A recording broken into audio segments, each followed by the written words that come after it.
This is the President and First Lady's private quarters. Absolutely. As you see right now, we currently have this area set up where there's 2 beds available for the President and First Lady. Now, I understand the President's particular about his pillows. Does he have special pillows? He does. It's not out right now, but he likes a very soft pillow.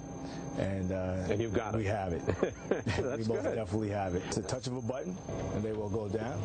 And given the irregular hours of a presidential trip, the first couple can rest day or night. And then another touch of a button, and they can all come right back up. Presidents have had their own plane since Franklin Roosevelt in 1944 commissioned this C-54 called the Sacred Cow. In 1962, John Kennedy started flying on the first presidential jet. A year later, it would take him to Dallas and bring back his body. In 1990, this 747 took over as Air Force One. Colonel Tillman is the 12th presidential pilot. This is the Flying White House, so similar to the White House, there's an area for the Secret Service to guard the First Family's quarters. So there are 2 guys stationed here all the time? Similar to the White House. Okay. We've got a medical annex, so we've got a hospital on board where the White House Medical Unit has a doctor and a nurse that'll travel with them all the time.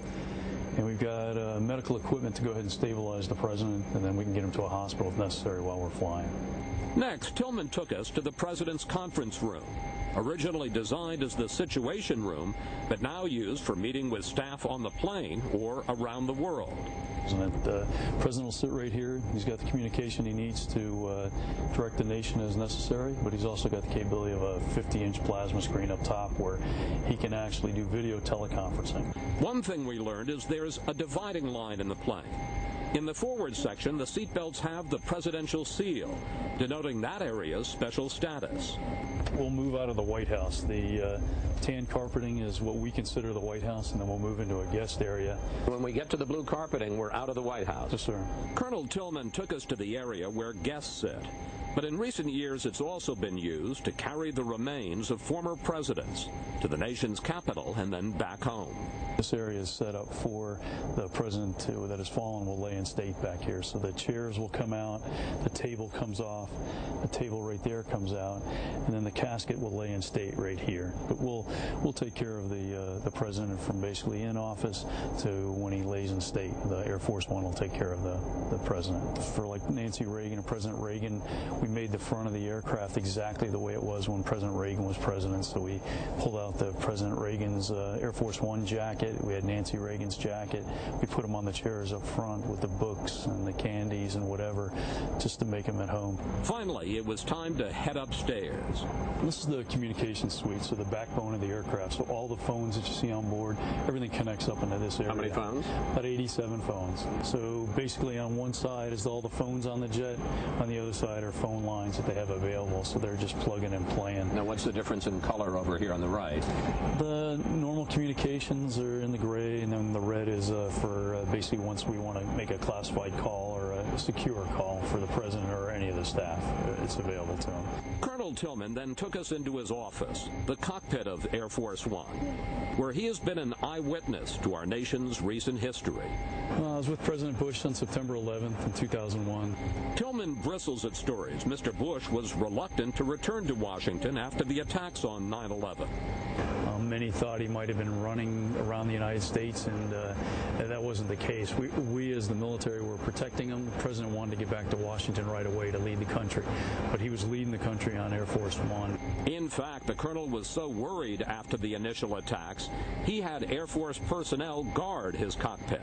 I did ask our head security forces person to go ahead and remain up in the crew rest area to make sure that there was until we had everybody accounted for on the aircraft. So even the people on board Air Force One, you were concerned we might not know who's here? I just went with the worst case. The other indelible memory, Thanksgiving 2003, when Tillman flew Air Force One on a secret mission to Baghdad so Mr. Bush could have dinner with the troops. How did you feel about flying the President of the United States into a war zone? The President was up in the cockpit cockpit with me then, and that's one of the things he mentioned was, what is about bringing the president into a war zone. Prior to taking off, I was extremely concerned because I want my kids when I'm granddad, I want all my grandkids to know that the history books show that Colonel Tillman got him in there safely and got him out. One thing the colonel won't discuss is security on the plane. It reportedly has defenses to ward off surface-to-air missiles and the effects of a nuclear blast. All Tillman says is the president is well protected. It turns out by tradition, when a president leaves office, so does his pilot, which means come Inauguration Day, 2 public servants will be stepping down. What's it going to feel like the last time you push the throttle forward and take your president back to Texas? As the throttles go forward and I start heading to Texas, it's bring back a lot of memories of what I've accomplished over the last 8 years with the president. But once we land there, my deputy, who will be the next president's pilot, I'll move over to the right seat. I'll be his co-pilot.